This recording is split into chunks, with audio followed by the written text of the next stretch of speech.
তাৰপিছত আমাৰ ডেকা দমনৰ ডেকাদেৱে এপ্লিকেশ্যন আঁতিবে এগৰাকী আমাৰ নিকটৱৰ্তী কুমজা উচ্চতৰ মাধ্যমিক বিদ্যালয়ৰ অধ্যক্ষ মাননীয় শ্ৰী দিলীপ কলিতাদেৱে তেখেতলৈ পৰা ধন্যবাদ জ্ঞাপন কৰিছোঁ। আৰু যদি আৰু এই ঠাই মানুহ গঢ়াৰ এক অনুষ্ঠান তাতোকৈ ডাঙৰ কথা হ'ল নাৰী শিক্ষা যি সময়ত অৰ্থাৎ আজিৰ পৰা যদি 40 বছৰ আগলৈকে আমি সমাজখনলৈ চাওঁ সেই সময়ত কিন্তু নাৰী শিক্ষাৰ ইমান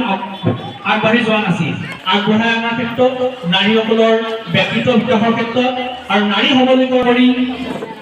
এই গাঁৱৰে সেই সময়ত এই গাঁৱৰে নিবাসী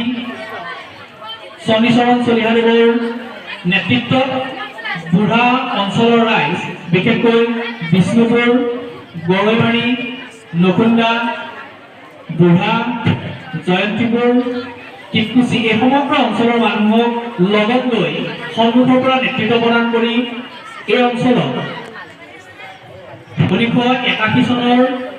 সভা আয়োজন কৰি 1982 চনত বাপুজী বালিকা মধ্য ইংৰাজী বিদ্যালয় প্ৰতিষ্ঠা কৰা হৈছে।